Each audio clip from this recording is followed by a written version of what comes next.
textos que servem como referência.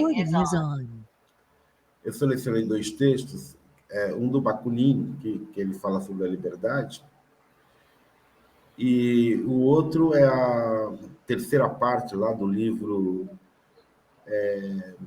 Grandes Escritos Anarquistas, onde vários companheiros, né, teóricos e militantes falam também sobre a questão do mundo novo, né? De qual é essa ideia de um mundo novo.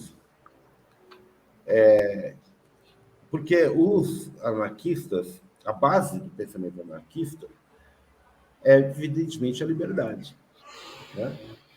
Mas essa liberdade é preciso decifrá-la, né?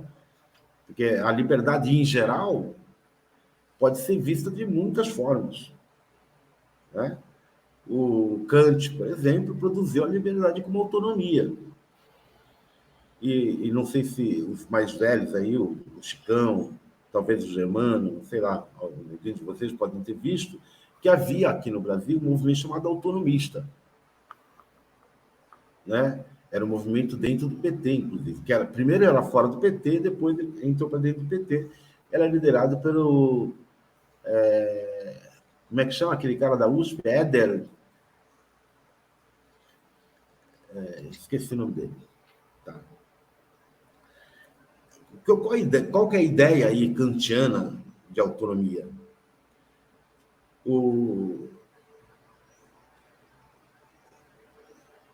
Para Kant, na natureza, não existe a liberdade, né? Porque na natureza, tudo é determinado. Tudo é determinidade ou determinação. Então, para Kant, não há espaço para que haja liberdade, porque mesmo as escolhas feitas na natureza são escolhas determinadas. Né? Quer dizer, você não pode escolher na natureza algo que a natureza não permitiu já de antemão que houvesse como escolha. Então, o Kant vai produzir, e o Bakunin, nesse sentido, é próximo do Kant, eu vou dizer por quê daqui a pouco, ele vai dizer que a liberdade ela é um conceito, ela só pode ser uma liberdade racional. Né? Nesse sentido, ele está junto, por exemplo, com o Hobbes. Né? Quando o Hobbes dizia que aquilo que existia no estado de natureza, né, aquela chamada de liberdade absoluta, retirada aí as questões deterministas da natureza, era uma liberdade onde não tinha justiça. Né? A ideia de justiça não existia. A ideia de igualdade não existia. A ideia, embora todos fossem iguais na natureza. Que a liberdade mesmo, ela só se configuraria enquanto liberdade racional, estabelecida através de um ato da vontade, seja tácita, seja explícita, que é o ato da construção da sociedade civil. Este ato da construção da sociedade civil produziria um governo que garantiria, a partir da tomada mesmo, né, de retirar a força individual, quer dizer, a autotutela, né, para a tutela do Estado. E aí o Estado define o que é liberdade, né, os limites da liberdade, os limites da ação, os limites da reprodução de um determinado comportamento, ou seja, então, os limites do próprio comportamento, e assim por diante. Essa é uma visão iluminista clássica. Né? Mesmo Rousseau, no Contrato Social, vai estar vinculado a essa noção de autonomia, de liberdade enquanto autonomia. O que significa liberdade enquanto autonomia? Existe a sociedade civil, com uma liberdade racional. A autonomia é, então, você poder agir segundo uma determinação geral, que é a constituição da sociedade civil. Então, a sociedade civil dá autonomia de ação dentro do escopo, né, da soberania, depois da monarquia constitucional, depois do Estado constitucional, depois do Estado democrático constitucional, depois do Estado democrático do direito constitucional, e assim por diante. Né? Mas isso é sempre um campo da autonomia. Então, a liberdade, aí, nesse sentido, ela é confundida com a autonomia. Liberdade e autonomia são as mesmas coisas. Isso significa também um outro conceito, que é o conceito de sociedade. Né? A partir do momento que você produz uma relação societal, essa relação societal ela é uma relação da vontade livre. Não. Então, o que legitima que a sociedade restrinja a liberdade, né, é a vontade livre que determinou a sociedade. Né? E em tese. Né? E esse é o discurso iluminista padrão. Depois disso, houve o Bakunin, esse texto que eu mandei para vocês, ele é interessante por quê? Porque é um texto que contesta Comte e Durkheim.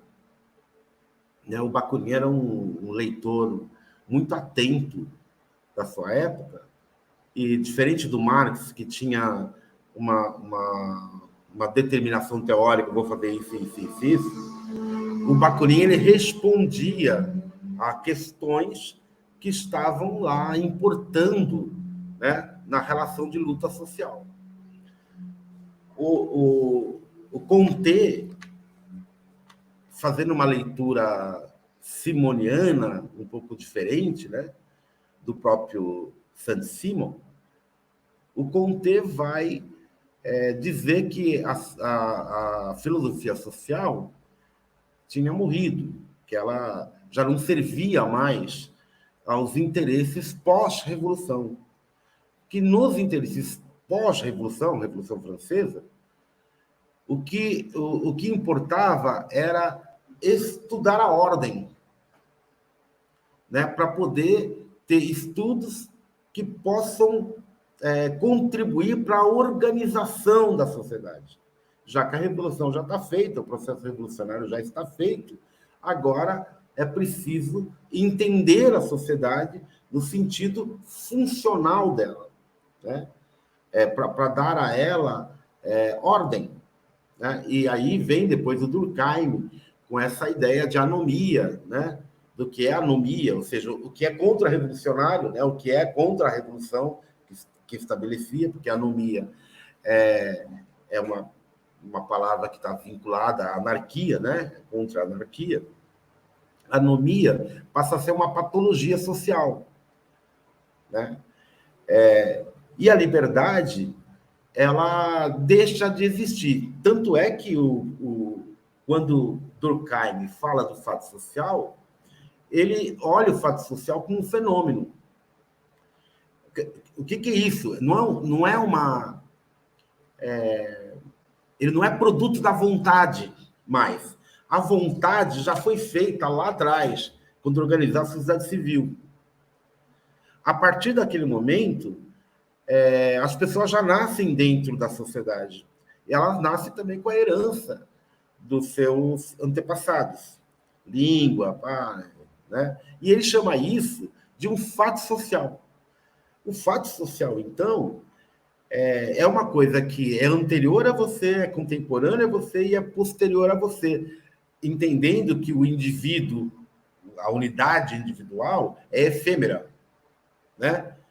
Você morre, porque uma coisa é falar indivíduo em geral, outra coisa é falar indivíduo em particular. Esse indivíduo particular ele vai morrer, ele vai desaparecer, né? Os indivíduos em geral vão permanecer. Mas esse indivíduo particular, o Delso, eu, o Chicão, o Germano, a Nath, todo mundo aqui vai morrer um dia, né? Então, e a sociedade, como ela ultrapassa essa própria existência individual. Então, ela é anterior, ela é contemporânea e ela é posterior à existência individual. E o Durkheim também vai falar o seguinte, de que o ser humano, nesse sentido, quando ele está dentro de uma sociedade, aí a sociedade... Depois vem o Tones, né, que vai distinguir sociedade de comunidade. Mas vamos fingir que o Tones não existe por enquanto. Então, seja a comunidade, seja a sociedade, você vai ter lá um conjunto de padrões estabelecidos e que a fuga desse padrão causa anomia, causa desordem. Essas desordens podem ter um caráter patológico, né? E sendo patológico tem que ter uma intervenção identificada, tem que ter uma intervenção. Bom, daí o Bakunin vem e fala o seguinte, não, a vontade do indivíduo, ela permanece, porque se você nasce já com um legado anterior, né, a criança só vai saber desse legado anterior se ela foi educada para esse legado. Quer dizer, se não houver intervenção do indivíduo na educação da criança, né, tanto a língua, quanto a pátria, quanto os valores, os sentimentos, né, ela não vai achar, a criança não vai achar tão facilmente sozinha. Né? Ela precisa, e em todas as coisas, o Bakunin vai identificar esse processo educacional. Né? Seja no mamar, seja no andar, no tipo de andar, no tipo de fala, né? Seja nas condições etnográficas, seja nas condições territoriais, seja na condição de nacionalidade. Essas questões vão ser levadas em conta pelo Bakunin, mas o Bakunin vai dizer o seguinte, que chega um momento em que a vontade pode ser livre de novo. Mas que para a vontade ser livre de novo, é preciso que a pessoa faça um outro tipo de exercício, que nesse sentido, ele se parece agora com Agamben, né, com Agamben no texto que ele escreve sobre a contemporaneidade. Né? O Agamben fala um pouquinho exatamente é foda, né? Mas quase igual o que o Bakunin fala, que é o seguinte, bom, se seu tempo lhe condiciona, né? Se o lugar onde você nasceu lhe condiciona, se é criado uma espécie de meio ambiente que lhe dá as condições de aprendizado e aonde você tem que se estabelecer estratégica e taticamente para sobreviver, é preciso, então, que você faça um movimento, que é um movimento de autoconhecimento, um movimento de conhecer-se. E esse movimento de conhecer-se tem a ver com o movimento que você não se conhece sozinho. Né? Na medida em que você está inserido dentro de uma sociedade, conhecer-se também é conhecer em que sociedade você foi criado e inserido. Né? Em que circunstâncias. E só nesse momento onde você consegue ultrapassar, a partir do pensamento crítico, né, as visões do cotidiano, quer dizer, aquilo que é contemporâneo seu, se você consegue perceber os porões do contemporâneo, aquilo que está escondido, a obscuridade do contemporâneo, você consegue, então, perceber-se e ter a sua vontade de volta. Né? Porque até então, você apenas reproduz a vontade alheia. E o Bakunin ainda fala que é muito difícil sair desse mundo da onde você foi feito. Porque ele envolve questões de sentimentos que você, sinceramente, acha que são seus, mas que, na verdade, não são seus. E veja, o Bakunin está falando de sentimentos. Então, uma coisa é você falar de conceitos. A sociedade tem conceitos e tal. Não, o Bakunin está falando de uma coisa que o Mauss, o Marcel Mauss, o primo do Durkheim, que é um socialista também, que ele vai falar depois. Ele vai escrever sobre a questão dos sentimentos sociais, né? De como você precisa expressar e ter dentro de si alguns sentimentos que a sociedade precisa ter, né? Porque a sociedade, o liame da sua estrutura de coesão está exatamente nesse processo de sentir, onde todos nós temos que saber, olha, amar é bom, né? Ser mãe é bom, ser pai é bom, chorar quando alguém morre é necessário, faz parte, o sofrimento é isso, demonstrar sentimento, dor, ser altruísta, né? O altruísmo, essa coisa de você não ser abnegado, não fazer as coisas para si, mas para o outro, né? Que o amor é você se entregar. Tudo isso são sentimentos, são mais que palavras, não são conceitos. São mais que palavras, né? São sentimentos legado, né? Pelo conservadorismo da história. Toda a sociedade tende a conservar a si própria.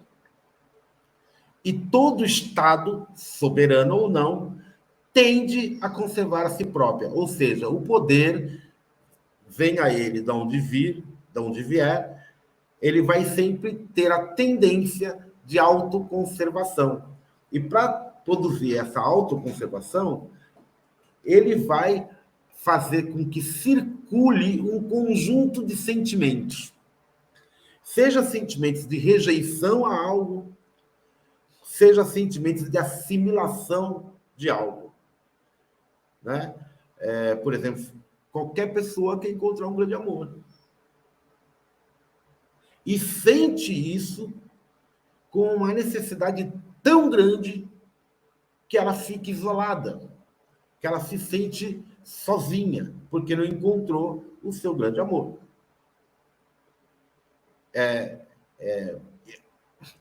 Veja, eu não estou dizendo aqui contra o amor, eu estou dizendo contra essa ideia do grande amor, né? Essa ideia de um ser encantado, né? Que um dia a gente encontra e que é o nosso parceiro ideal. Ideal no sentido de idealismo mesmo, de ideia.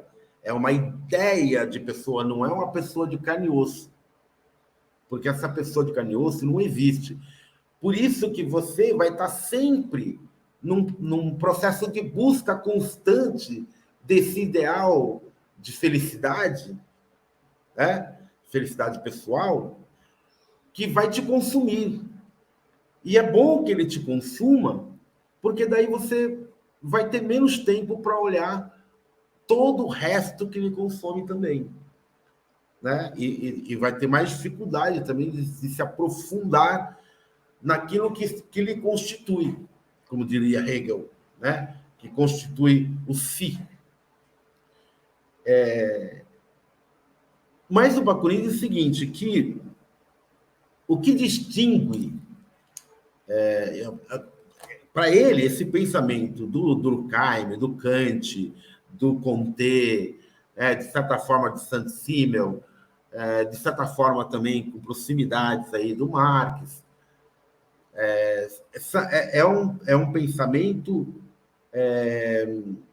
que despreza o humano, que despreza o ser individual como um ser livre, porque considera que esse ser está sempre reproduzindo a sociedade, né? E não interferindo na mudança concreta e real da sociedade. o Bakunin dizia que os homens, para se distinguir dos animais, precisa desejar o impossível. Porque os animais desejam o possível, só aquilo que está ao seu alcance na natureza. O que distingue os homens dos animais para o Bakunin é essa capacidade de criar instâncias de pensamento e de práticas que ultrapassa as possibilidades do meio ambiente que você vive, ou seja, do meio natural que você vive. Enquanto nós formos condicionados pelo meio natural ou meio ambiente, e o meio ambiente aí para o Bakunin é a comunidade, a sociedade e a natureza juntas, né? Enquanto você for condicionado por esse meio, você não passa de um Homo sapiens, né? É que a sua transformação em humano está exatamente nesse processo onde você, ao se aprofundar naquilo que lhe constitui e constitui, portanto, todo o seu meio ambiente, mergulha e sai outro. Né? Produz, então, ainda que o meio ambiente não tenha mudado, né? Ainda que a sociedade e a natureza não tenham mudado, né? Você prega uma mudança, né? Você produz uma utopia, produz uma coisa que implica naquilo que é impossível. E ele diz que a ciência... Perdão. A ciência e o conhecimento, eles são isso. E eles só podem ser isso. Né? E só podem ser humanos nesse sentido, que é o sair do campo da natureza, do material que a natureza e a sociedade lhe dá, né? Para construir algo que, ainda que seja a natureza, não esteja dado. Eu estou dizendo que ainda que seja a natureza, porque, do ponto de vista genérico, a gente nunca sai do campo da natureza, né? Do ponto de vista mais geral. Né? Tudo é natureza. Então, para evitar esse campo aí, vamos desconsiderar, né, aquilo que vai ser sempre natureza, vamos desconsiderar e considerar que aquilo que é dado pela natureza, agora, né, não é aquilo que pode ser dado e ainda não foi visto, né, pelos humanos. Né? E só os humanos podem ver. O João de Barro vai pegar as coisinhas lá e vai fazer a sua casinha de barro com material que existe na natureza. Os humanos vão inventar material.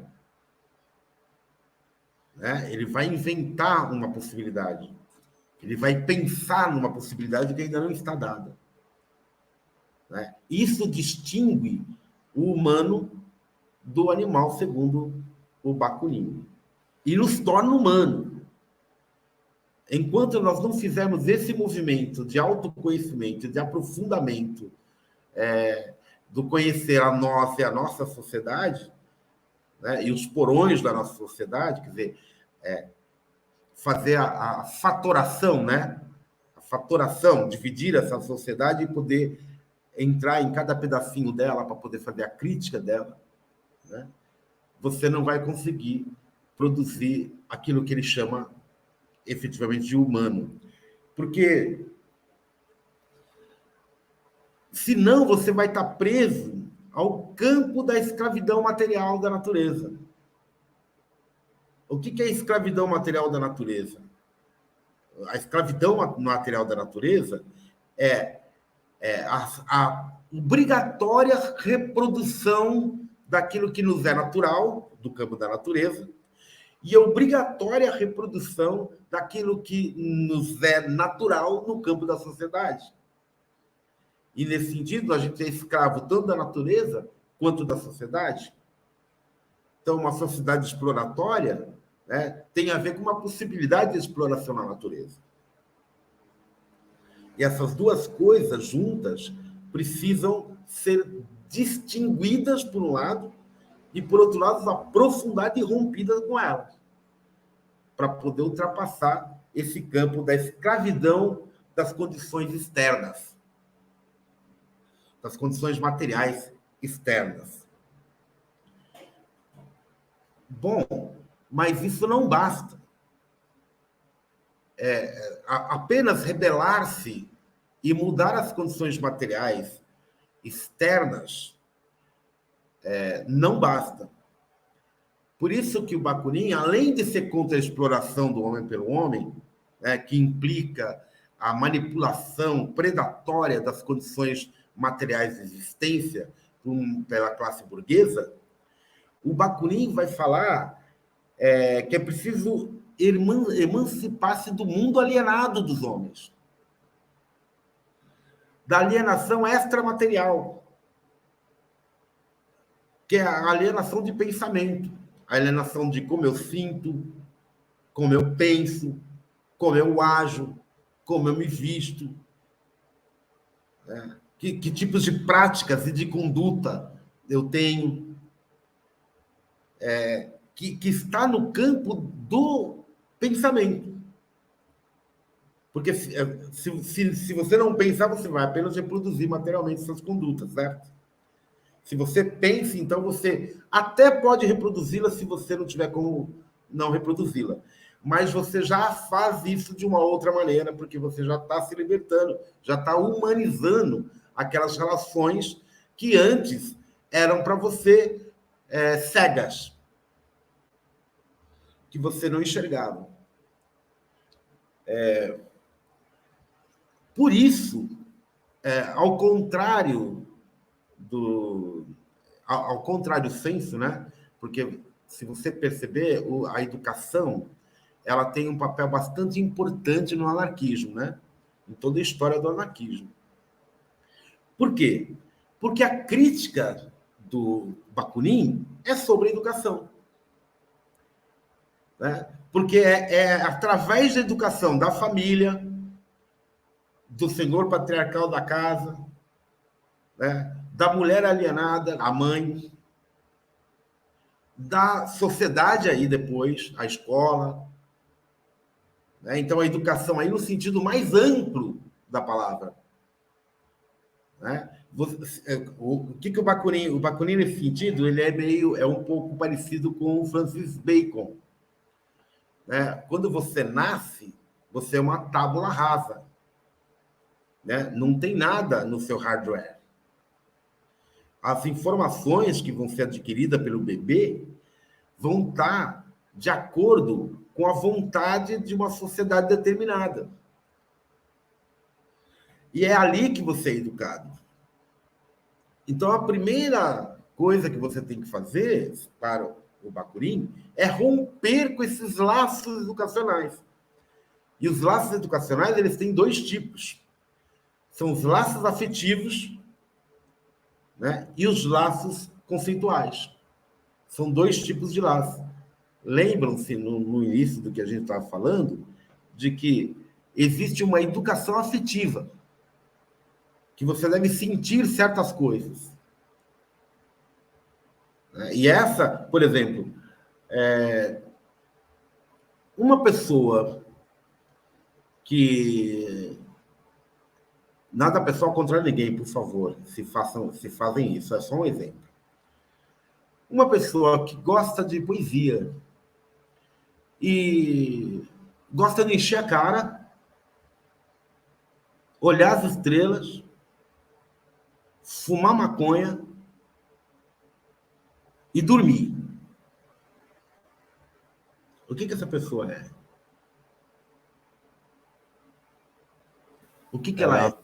Ela é uma pessoa que gosta de poesia, que gosta de fumar maconha, que gosta de encher a cara, sei lá, tipo, tudo relacionado ao que você falou, mas outras coisas assim, tipo, outras pessoas chamariam de vagabundo. Ela é uma vadia. É uma perdida, que é a palavra mais, né? Uma pessoa perdida. Ela tá inadequada. Ela não tem esse direito à liberdade. Quando quando você instrui uma sociedade, você instrui alguns sentimentos de que e alguns tipos de pessoas dá asco. Se a pessoa não é higienizada, se ela vive fora do campo da higienização, se ela resolve que ela não quer tomar banho, não vai tomar banho, né? Então, se tivesse rio, ela até tomava, mas esses banhos aí ela não quer tomar, não. Né? O índio, por exemplo, não toma banho, né? Ele entra no rio. Pelo menos o índio não tem esse banho que a gente tem, né? O banho diário. O alemão, por exemplo, ele não toma tantos banhos, mas lá é aceito por causa da falta de água e da temperatura, né? Você entra no cinema na Alemanha, muitas vezes você que vem de um país mais higienizado e mais quente como o nosso, você não aguenta o cheiro, né? Porque é um Vai cheiro de pegar um CC. metrô, um ônibus. É bastante complicado para quem vem de uma região higienizada. O que eu estou dizendo é o seguinte, é que essas marcas do asco, né, dos sentimentos que a gente não quer, ela tem a ver com essa temporalidade e com essa territorialidade e com o meio ambiente local.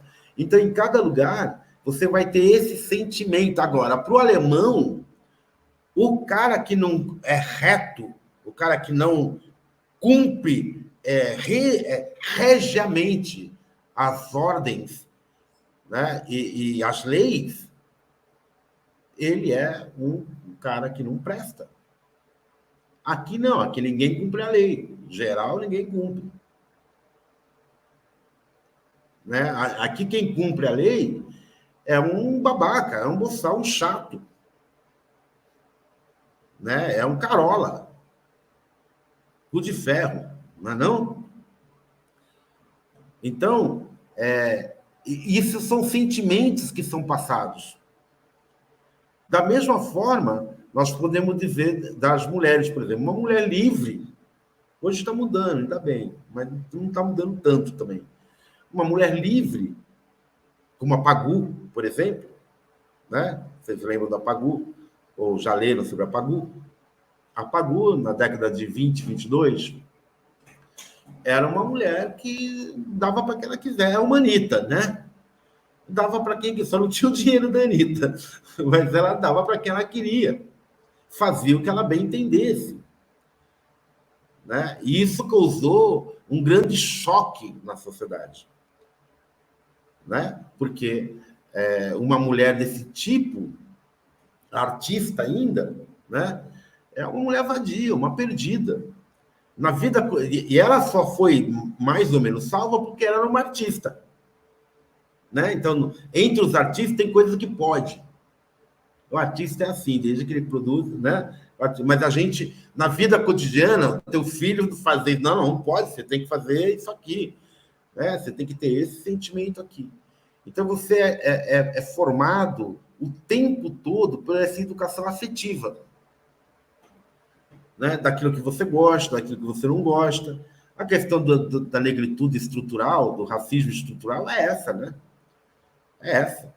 De que o cara ele vai atender uma pessoa que chega no balcão do serviço de saúde privado, por exemplo, e se a pessoa é gorda e preta, né, ela vai ter um outro tipo de atendimento que uma pessoa que é alta, branca e bonita.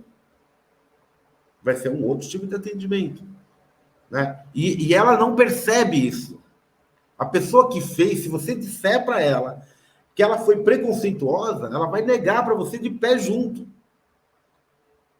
Ela absolutamente ela não tem consciência disso. Ela não sabe que ela foi e é racista. Eu ouvi uma vez, vou pegar aqui como exemplo, uma pessoa disse para mim assim, não, a gente discutindo sobre a questão amorosa e tal, a pessoa disse, não, eu não sinto amor por pessoas pretas. Eu falei, ué, mas como é que tu pode definir de antemão, assim, né?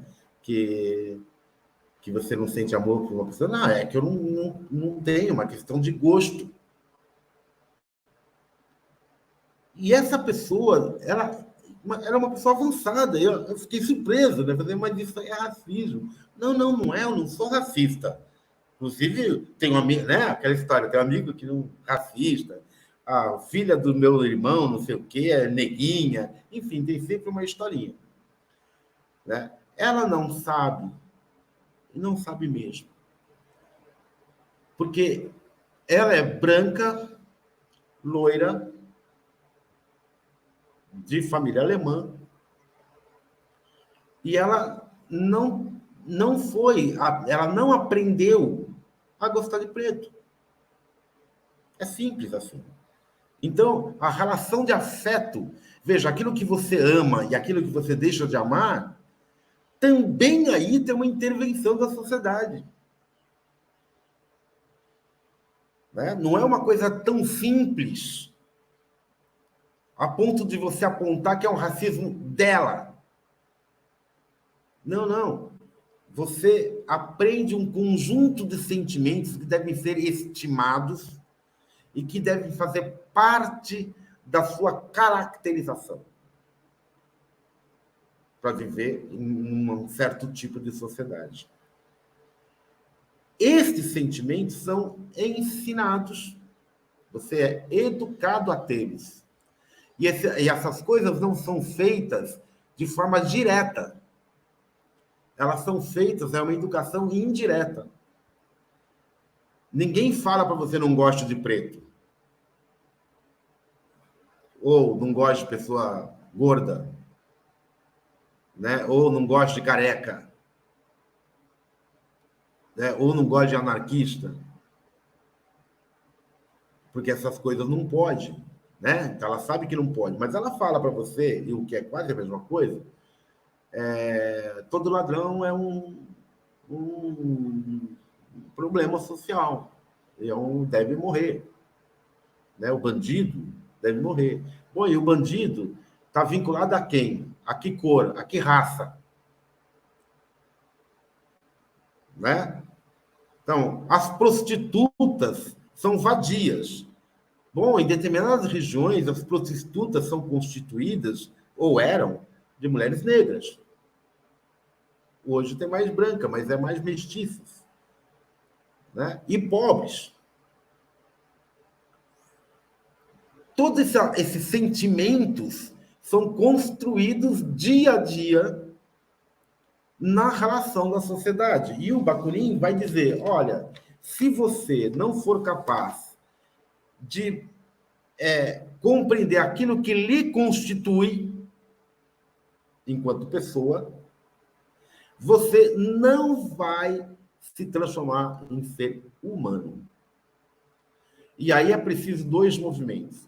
Um movimento, que é esse movimento de crítica, portanto, um movimento racional, mental, e o outro movimento, que é o movimento de ação social, que é esse movimento de ação que aprende, né? Do aprendizado pela ação. Que você, ao agir contra determinada coisa, você se dá conta até de que aquela coisa tem mais coisas ainda que você quer contra do que aquela coisa propriamente que você está se metendo a fazer contra aquilo. Então, quando você passa a defender, por exemplo, a liberdade de uso do corpo, né? Você defende, mas você não luta a favor. Quando você luta, você vai ver que a liberdade de defesa do corpo significa também a liberdade da prostituição. Enquanto você não faz a luta, você não se depara com o conflito inerente à liberdade de defesa da autonomia do corpo, da liberdade do corpo, né? Do uso do corpo. E aí você pode, conceitualmente, fazer uma separação. Então, você vê a Marcha das Vadias, alguém já deve ter visto aqui, né? A Marcha das Vadias é muito bacana, muito legal, não sei o quê, mas em muitos aspectos ela era conservadora, moralmente conservadora, que É o direito da mulher poder ser como ela quiser, se vestir como ela quiser, desde que ela não seja efetivamente puta.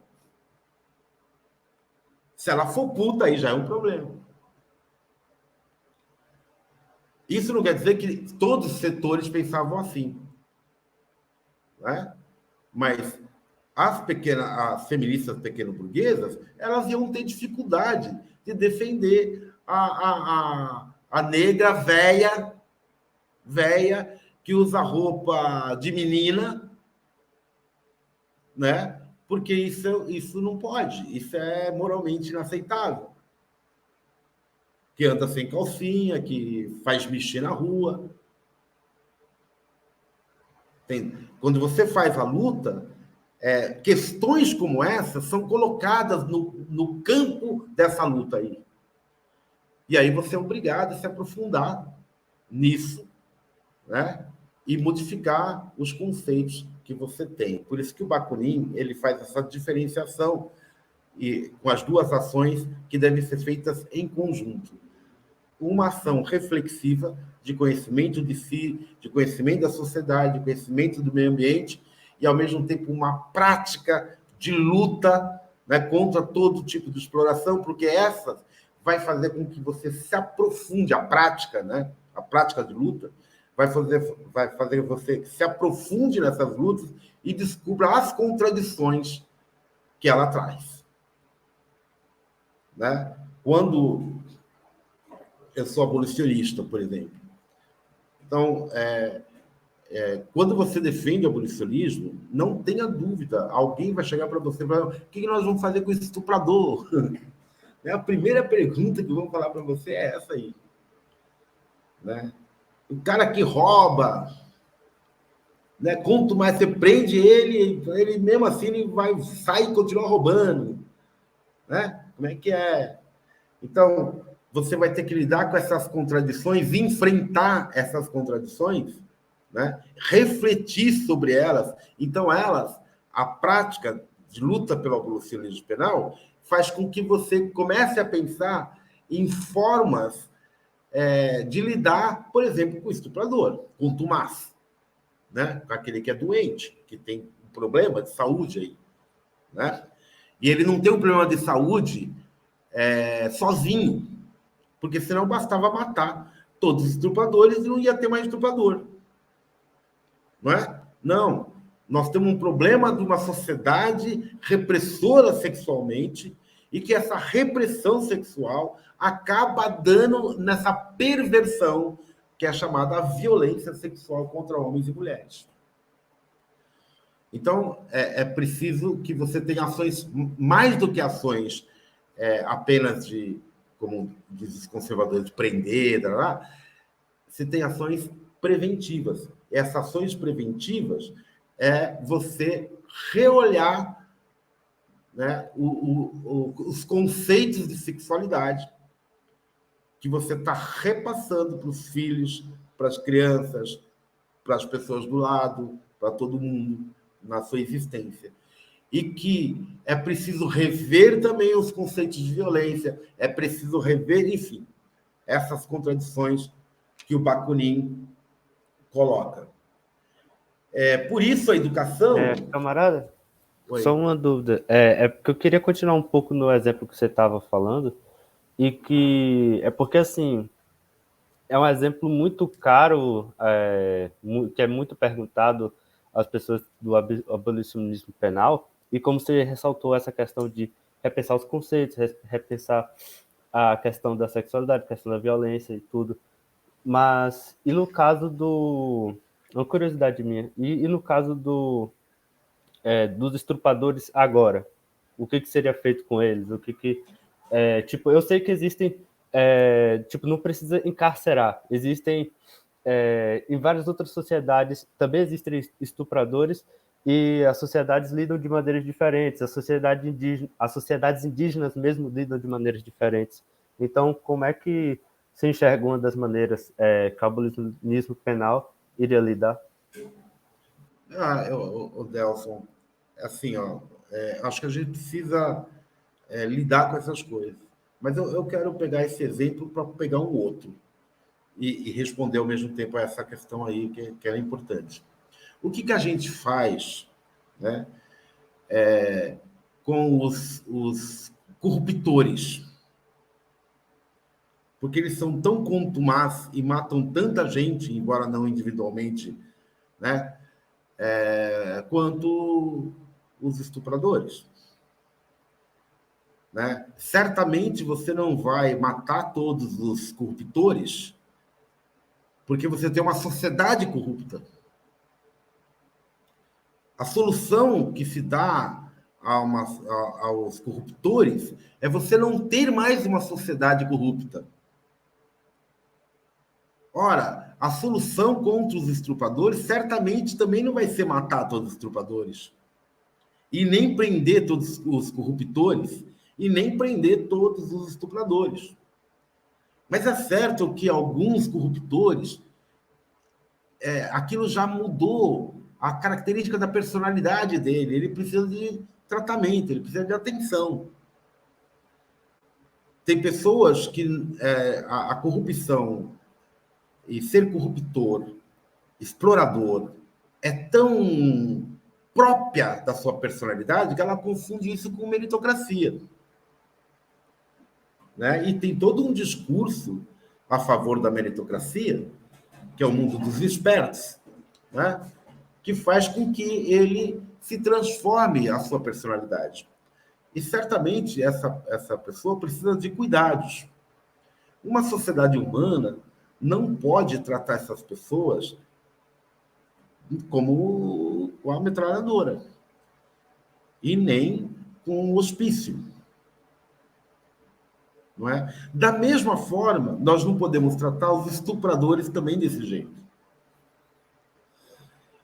A primeira questão importante na questão dos crimes é não retirar a pessoa da sua comunidade. É na sua comunidade, no lugar onde todo mundo a conhece, que há a coação social. A coação social muitas vezes funciona melhor do que a coerção, do que o aprisionamento. Então, essas pessoas estando numa organização comunitária, é claro que nós vamos ter que mudar toda a sociedade, né? Porque a comunidade foi tão apassivada que ela não, quando tem algum problema, ela não se mete, ela chama a polícia, ela chama o Estado. Né? Nós temos que voltar a ser ativos na comunidade. Então, o cara que bate na mulher, né, que é uma espécie de estupro físico, né, só que não é sexual diretamente, né, ele bate na mulher e deu. Ele viola a mulher e deu. A comunidade, o cara do lado está ouvindo e está tudo certo. Mas o que ele faz é chamar a polícia. E no outro dia o cara sai e está lá, vivendo na comunidade como se nada tivesse acontecido. Vai no bar e não recebe problema nenhum, no bar da sua região. Vai no supermercado e não tem problema nenhum. E quando ele é preso, ele é retirado da comunidade e colocado em outro lugar, numa outra comunidade de pessoas parecidas com ele, inclusive, reforçando seu caráter, seu problema de caráter, de personalidade. Então, é certo que os estupros, a violência individual, como a coletiva, deve ser contido? É certo. Agora, como é que ela deve ser contida? Retirando as pessoas da comunidade para lançá-las num lugar onde elas sequer ouvem o outro, porque o outro lhe é desconhecido? Você precisa estar perto da sua mãe, estar perto dos seus amigos. Seus amigos precisam dizer para você, olha, isso não está certo, não faça isso. Né? E as pessoas vão ter que discutir um outro jeito. Como é que aconteceu isso? Como é que fez isso? Por que a gente chegou a esse ponto? Né? Porque o estupro, e aí vamos ter muito claro, essa pergunta é capciosa, na verdade, porque o estupro, nós estamos falando daquele que foi pego. Daquele que foi pego. Porque os que não foram pegos continuam estuprando as menininhas, as filhinhas. os titios, as titias. Né? Então, nós estamos pegando 2 vezes, né, o mesmo algoz. E estamos salvando a comunidade que reproduz o tempo todo essa relação de fragilidade feminina e de criança. E não discute o problema do desejo. Não discute o instinto sexual. Então, tudo isso tem que ser feito ao mesmo tempo. Infelizmente, isso tudo ainda é muito tabu. Oi? Infelizmente, isso tudo é muito tabu. É muito tabu, mas é a mesma coisa que você perguntar se alguém aqui já fez corrupção, o cara vai dizer que não.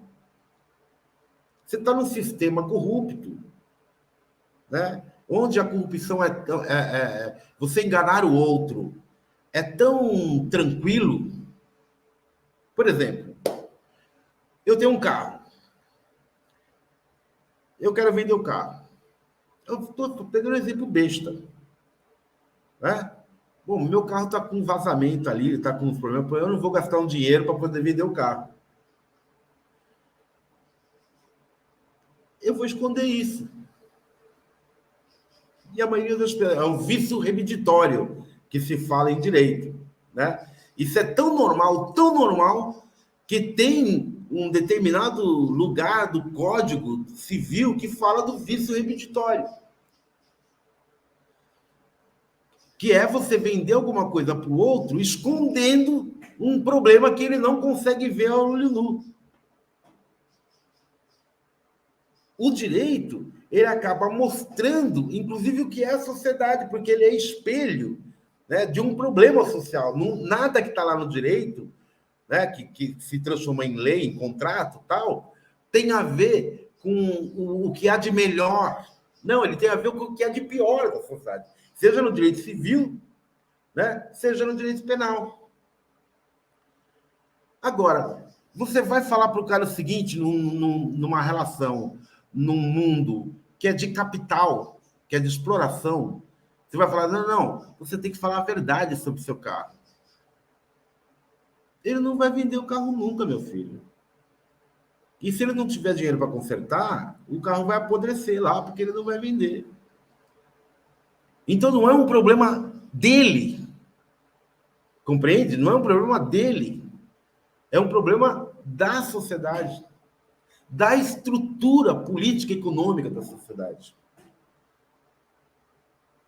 Da mesma forma, as pessoas com tendência sadomasoquista e que não conseguem perceber que o sadomasoquismo assumido é melhor do que a violência desmedida e imbecil, porque o sadomasoquismo, as pessoas podem combinar, quem gosta, né? É o encontro do roto com rasgado. Né? Eu sou masoquista, o outro é sádico. Pô, encontrei aí a pessoa ou a comunidade para eu poder viver esse meu desejo. E não vou violar quem não seja. Simples assim. Né? É uma relação de consentimento. Mas se você fala que é sadomasoquista numa sociedade, as pessoas se afastam de você. Elas ficam com receio de você. E te julgam mal, inclusive. Olha, então o problema está na repressão sexual geral que nós temos numa sociedade que finge ser o que não é. Né? A crítica a essa sociedade significa você se aprofundar, entrar fundo nela e não ter medo dos porões, do escuro dos porões. Porque o escuro dos porões da sociedade está em você, Delson. Está dentro de você, está dentro de mim, está dentro do Chicão, está dentro da Nath, está dentro do Germano. E muito da verdade dessa sociedade está nesses escuros desses porões. É isso. Né? Nós não podemos também pensar que as soluções... Veja, o capitalismo não tem solução para o estupro e nem para o estuprador, não tem soluções para o corrupto e nem para o corruptor até hoje, desde 1740. E querem que nós, abolicionistas, demos a solução mágica para o problema. Se eles tivessem solução, se a prisão fosse uma solução, não tinha reincidência de quem foi preso. Né? E não surgiu novos, porque você pode matar, como se faz nos Estados Unidos. Você mata, ou capa, sei lá, faz o que você quiser lá, né? De forma mais terrível, mais bárbara e mais conservadora. Isso não vai evitar que surjam novos, porque esse é um problema social que está na sociedade. Senão não surgia. A falta de propriedade produz aqueles que querem ter propriedade e não conseguem ter. Na coisa mais simples. Eu estava falando para os meus alunos ontem, na aula, que é o seguinte, olha, quando você é jovem, quando você tem entre 12 e 16 anos, você está experienciando a caça, a sexualidade. Né? E isso significa que nem o pavão, né? Você tem que ter as penas para poder, tanto a mulher quanto o homem, né, ter abrir as asas, e essas asas serem coloridas, bonitas, e atrair o outro. Bom, o cara que é pobre, que é miserável, que não tem um tênis, nem uma beca, uma calça bacana para botar, né, uma camisa legal, ele está com a sexualidade dele proibida. Né? O que ele faz? Ele rouba. Ele vai roubar loja, vai roubar varal. E sabe por que ele quer fazer isso? Porque ele precisa na sexta-feira à noite ir para o baile. Aí a pessoa fala, mas isso é um motivo fútil. Não, não é. Não é. Né? Fútil para quem foi roubado. Mas para quem está roubando, ele está apontando para a vida dele. Ele, não se fala aqui do amor, do casamento, não sei o quê. Ele quer arrumar uma mulher, ele quer casar. Ou a mulher quer arrumar um cara, quer casar. Como é que ela vai arrumar um bom cara, um bom partido, como se diz, se ela está toda destruída? Se ela não tem uma roupinha boa, né? Um sutiã top, um saltinho alto, né? Se ela não tem a maquiagem para poder fazer né? Aquelas brincadeiras que a mulher faz. Eu estou falando do homem e da mulher. Então, isso... Por que a gente roubava? Porque a gente roubava, né? Eu roubava, pelo menos, no supermercado. A gente no supermercado eu roubava coisa fútil. Coisa fútil. Besteira. Besteira para o dono do supermercado. Né? Para nós que pegávamos, não, hoje não dá para pegar, tem muita câmera. Né? Mas antigamente você fazia isso. O cara quer fumar uma maconhinha, não tem dinheiro para comprar, tá caro. Um traficante que a polícia toma para aumentar o preço, aí aumenta o preço, o cara não consegue achar maconhinha barata. Né? Pô, o rico, ele tem o direito de fumar maconha, ele tem o direito de comprar seu cigarro, ele tem o direito de comprar charuto havaiano, cubano. O pobre não tem esse direito, ele não pode ter. Então, isso causa um conjunto de revoltas sem causa, porque o cara, como ele não está fazendo uma avaliação profunda do que está acontecendo, ele vai se colocar contra qualquer um que tiver um pouquinho mais. É por isso que o ladrão, por exemplo, rouba de qualquer um. Se ele tivesse uma análise profunda, ele seria um expropriador, que nem foram os argentinos e parte dos italianos. É lá expropriar quem tem, né? E dar para quem não tem, inclusive ele próprio.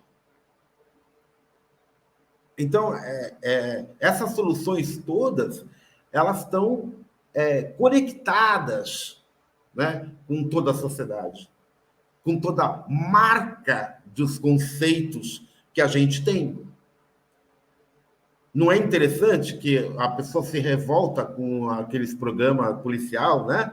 Policial que o cara sai lá, assalta o carro. Pô, o cara não tem nem carro. O cara não tem nem carro e está se preocupando com o outro lá que está assaltando o carro do outro.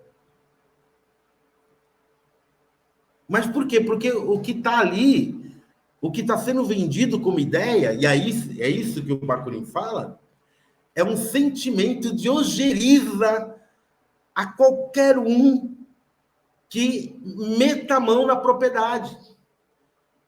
E a ideia de que se alguém meter a mão na propriedade do rico, pode meter a mão na sua propriedade. Mas você não tem propriedade, infeliz. Você não tem nada. Mas você tem esse sentimento. Não é? E é esse sentimento que faz girar a máquina, reproduzir a sociedade. É nesse sentido que o Bakunin, então, ele é diferente, ele enxerga as coisas de forma diferente do Durkheim e do Comte. Do ponto de vista do que é um fato